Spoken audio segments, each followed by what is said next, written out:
Hello and welcome. These are solutions to recitation activity 1. So the diagram below depicts nitrogen with black spheres and hydrogen with white spheres. What term or terms apply to this substance? And so let's take a look here. So I have what looks like NH3, 4 molecules of NH3 inside the cell. I already said the word. I have a connection of atoms, so I have 4 individual molecules of nitrogen. So molecule applies. So molecule is where I have one or more atoms that are chemically bonded together. So I have, chemical connection between nitrogen and hydrogen. We'll talk later in the class about what types of bonds can form, like ionic and molecular bonds. We'll talk and covalent bonds. We'll talk about those later. Because I have 2 elements present that are bonded together, then that makes NH3 a compound. So it's a molecular compound. The box appears to be uniform throughout, so it appears to be randomly mixed with these molecules of NH3, and then it has a non-variable composition. What that means is that there's only one component present, there's only one phase present within the mixture. So a variable composition would be if there was a second molecule. Like imagine I had what looked like a sphere like this and a sphere like this in the box as well. Let's put a couple of these. If I had a couple of things that look like this, what that would look like would be the nitrogen molecule, in which case I'd have a mixture, and the mixture would have a variable composition. But because I don't have a mixture present in this box, so let me erase and kind of show that the box we're considering doesn't have those molecules in it, just for ammonia molecules or NH3 molecules, then we have a non-variable composition. So all of these terms would apply. So the answer would be E, all the above. Question 2, which of the following is a pure substance which can be chemically broken down into simpler substances? So compounds can always be broken down into simpler substances because they can be broken down into their constituent elements. And so something like water, H2O liquid, can be broken down into hydrogen and then into oxygen. So that looks like water is probably going to be the answer to this question. Helium is an element. It can't be broken down any further into simpler substances. Gold is an element, symbol AU. It can't be broken down either because it's an element, so these here are elements. And elements are broken down as far as you can break matter down into in terms of substances. And then salt water is not a pure substance. Salt water is a mixture of the salt and the water, and so that's why salt water wouldn't apply to being a pure substance that can be broken down. Question 3, lead iodide, or PbI2, and Ki are both ionic compounds. We'll talk about nomenclature on how we name these things in chapter 2, but these 2 compounds, they're both ionic. They both have higher boiling points in water, we're told. Ki is soluble in water, but lead iodide is not soluble in water. Then what which separation method is best? Distillation works generally for distilling 2 liquids that have different boiling points that are generally relatively lower, so distillation doesn't seem like a good idea. Chromatography is where we would dissolve the compounds in like a liquid and pour the liquid onto like a column. That doesn't seem like it's going to work. Filter the solids are both solids, so we can't really filter 2 solids away from each other, so that doesn't quite work. But what if I add water, and then what happens is the Ki dissolves, but the PbI2 doesn't, so then I can filter. So I filter the solid from the liquid, and the solid is the PbI2. The liquid is the water plus the Ki.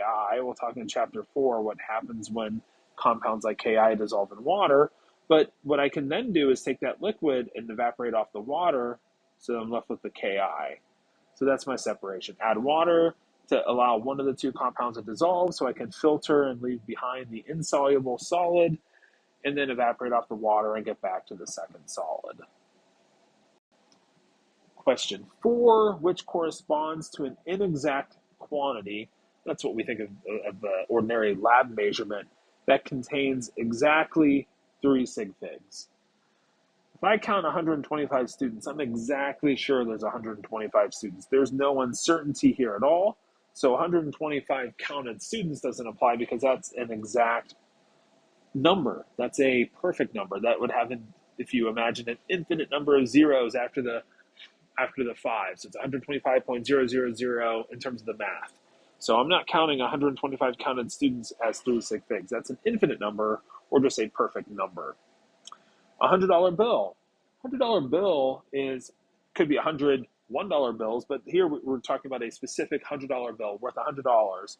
And this here also would contain an infinite number of sig figs. It's not even 1 sig fig. It's not 2 sig figs. It's not 3. That $100 bill represents 100 exact dollars, not some measurement, not some rounded value, not something that's subject to the sig fig rules. Sig fig rules are for ordinary lab measurements like a gram, 1.00 grams.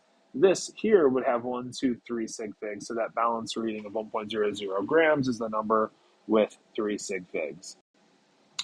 What's the difference between these numbers here? Well, these numbers are all different representations of 1,050. Just the first one, A, is the representation with 3 sig figs. The representation in B is the value with 4 sig figs, 5 sig figs, and then 6 sig figs. So they're representing the same number, but with a different degree of precision. Now, what does this mean? This would mean, like, imagine you have some, length measurement here to here, and you're using some sort of a device. And let's say you're using a ruler that has poor increments, so you have a hard time reading the measurement. So we use a different tool. We come up with 3 sig figs, use a better tool, better increments, get a better measurement, and we're just refining the knowledge of the actual value to a greater precision. So those are representing what we would say to be the same number, just with varying degrees of precision. Okay, I guess there wasn't really an answer on this one in terms of the question, so I was just saying what's the difference? The difference is the precision. Precision is repeatability, or it's also how many digits a number has. So the more digits you know in a value, the more precise it is. The closer that number happens to be to some true value that you're measuring, that would be a measure of the accuracy. An analytical balance is not properly calibrated and his reading mass is too high, by every measurement being about 1.2542 grams too high. The balance is going to be precise still, because balances are generally going to give you a value. If it's too high every time by the same quantity, then it's very precise, it's just not very accurate. So the accuracy's off, but the precision, it's giving you the same measurement every time. So the precision, the repeatability is the same. What's off is the accuracy, the closeness to the true value. Let's talk about sig figs on addition and subtraction. So if I take 254 meters plus 795 meters, I'm just trying to think of these as being inexact numbers. And that means that the last sig fig has some uncertainty. So this might be, plus or minus 1, if not more, in that uncertain digit. So if I had a different number, just for example, if I had 8,020 meters, my plus minus here is going to be at least 10, because this is my last digit of significance. It's the last sig fig. There's only 3 sig figs in this number. So the 3 sig figs, that last digit carries the uncertainty. So the uncertainty is at least 10, if not even more, meters. In this case, 254 plus 795. So the addition here is going to come out to be 9, 4, carry the 1, so 1,049. Now the question is, how many sig figs should I report the result to? And so for 1,049, that should be 4 sig figs. Now why? That value should have 4 sig figs because 254 was good to the 1's placeholder. The 795 was good to the 1's placeholder. So when I do the math, it should be good to the 1's placeholder. Now the way I tend to think of this is, well, think of the range of 253 to 255, minimally on our uncertainty, 794 to 796. So if I do 253 plus 794, then that's going to be about 1047 to 1051. And do you see how the change is coming up in that last placeholder? And so that's where our uncertainty lies, and that value still has significance, so we report it with the value. So 1,049 would be the right result to the proper number of 4 sig figs. When I add and subtract, I'm not counting sig figs in these starting numbers. I don't say 3 sig figs plus 3 is rounded to 3. That has nothing to do with it. It's all about a number that ends in the ones placeholder plus a number that also ends in the ones placeholder should be rounded to the ones placeholder. Now, I just make one little change, 255 plus 795. My calculator says 1050. Now, you might think in a different context, I give you a number, 8020, and I said the uncertainty there was plus or minus 10, it has 3 sig figs, but that's a different context. When I see 1050 here, I'm thinking 255, good to the ones placeholder, 795, good to the ones placeholder. I do the math, get 1050. Now my significance is all the way out to that zeros placeholder after the 5, the fourth sig fig. So 1050 should also be reported or should contain 4 significant figures. If I want to ambiguously show that, I would use scientific notation, kind of like in the previous example asking about what was different with these numbers. This number here would be the representation of 1050 to 4 significant figures. So which result should be reported to 4 sig figs? The answer is both of them. Now just remember this, when you see your calculator, you plug this math for the part 2 into your calculator, you see 1050, you shouldn't say, well, I thought you said that's 3 sig figs. No, the context is in a math problem where we can see the values that we're adding together. We got to look at the values we're adding together and evaluate where their precision was ending. Look at the placeholders, and it's the greater value placeholder that we round to. Question 8 is multiplication division, which I think is easier in a way because, let's just do the math in the calculator. We get 1,225. Now it's square meters for the unit. But now in this case here, I have to think 2 sig figs times 2 sig figs. My result should only be good to 2 significant figures. So I get 1,200 once I do my rounding down to get the answer. So the answer should be C, 1,200 square meters. And it's in one way, the rule says you count sig figs. When you do multiplication and division, you round the result to have the same number of sig figs as the value in the problem, as the measured quantity in the problem with the fewest sig figs. Well, they both have 2, so the result should have 2. Now, again, think about what 34 times 34 is equal to. Think about what 36 times 36 is equal to. The kind of ranges of the uncertainty, because it's the inherent uncertainty being plus or minus at least 1 in these results that's leading us into this rounding issue. So if I do 34 times 34, that's 1156. And if I do 36 times 36, that's 1296. And so I'm going up by about 100 and down, not quite 100, but close to 100. So the change is occurring from about 1100 to 1300. And so that's kind of why we're rounding here to 2 sig figs, is because the uncertainty in the last digit has to be at least 1, if not even more. If it's a plus or minus 2, then it's 33 times 33 to give us the extremes. You can clearly, I hope, see that the uncertainty is coming up in that last placeholder. Or that the uncertainty is coming up in the second significant figure. So 1,200 should be the result here. Moving on to question 9, converting micrometers to meters. The key is that a micrometer, that there's 10 to the 6 micrometers in 1 meter, or that 1 micrometer is really small, it's equal to 10 to the minus 6 meter. Now, how can I know these two? Put that here, let me rewrite it. So a micrometer is 10 to the minus 6 meter.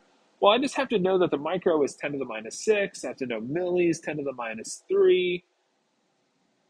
I have to know nanos, 10 to the minus 9. These units here are really small. The kilo and mega, the other two I should know. The kilo is 10 to the 3, 10 to the 6, 10 to the 3 grams in a kilogram, 10 to the 6 megagrams in 10 to the 6 grams in 1 megagram. So you have to think, these are the small units.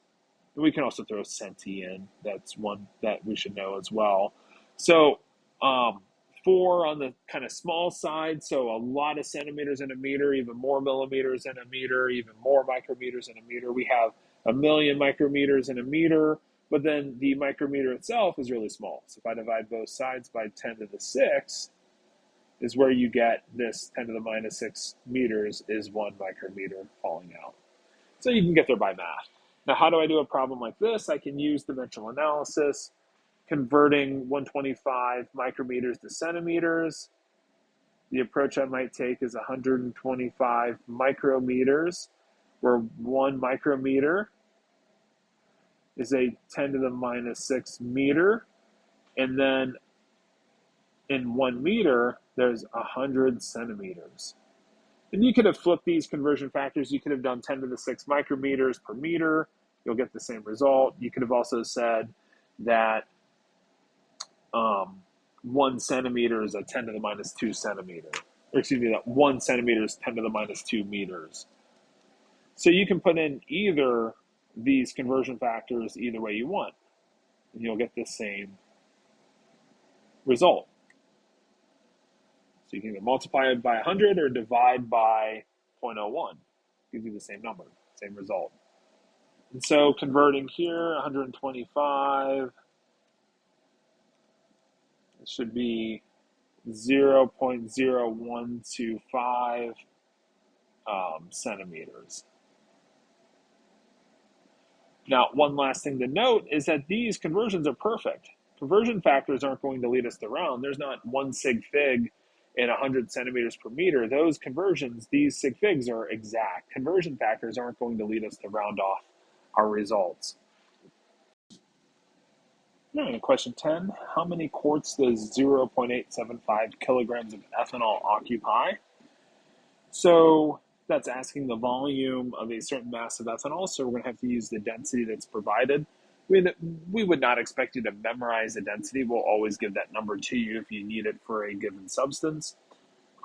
We have a couple conversions like quarts to gallons, gallons to liters, and we should be able to figure out all the other conversion factors that we need. Okay, so let's start a dimensional analysis sequence. So the number of quarts is what we're looking for. So it's good to start a dimensional analysis with what we're looking for. And then we're starting with what we're given, 0.875 kilograms of ethanol. And then since the density is in grams per milliliter, I can convert kilograms, and I should convert kilograms to grams. So 1 kilogram is exactly 1,000 grams. By the density, I can convert the grams to milliliters. So if I stop and calculate here, this would be the number of milliliters that the 0.875 kilograms of ethanol occupy. Well, I know to eventually get to the gallon, I need to use liters. So there's 1,000 milliliters in 1 liter. And then I can use my gallon conversion. There's 3.785 liters per gallon. And then 1 gallon contains exactly 4 quarts. And so all my conversion factors are exact, or they're known more precisely than the numbers in the problem. I could actually look this conversion up here more precisely if I needed to, but I have 3 sig figs in my starting number, and then either perfect or the same number in my density. So I'm good here with at least 4 in my liter to gallon conversion. I think that number is known or defined to about 10 or 12 placeholders. But anyways, I go 0.875 times 1,000, divide by 0.789, divide by 1,000, and then divide by 3.785, and times 4. So I get 1.17 quarts. So a quart, sometimes you see it at the store. Sometimes, there's a good number of students that aren't from the U.S. that maybe don't use the, whatever it's called, the imperial system or the gallon system. But you can go buy like a quart of oil or a quart of milk or a quart of coffee cream. So sometimes you'll see this if you haven't encountered it in the grocery store. So that's the quart unit. So 0.875 kilograms of ethanol is just a little bit over a quart. Okay, that completes the activity. Thank you.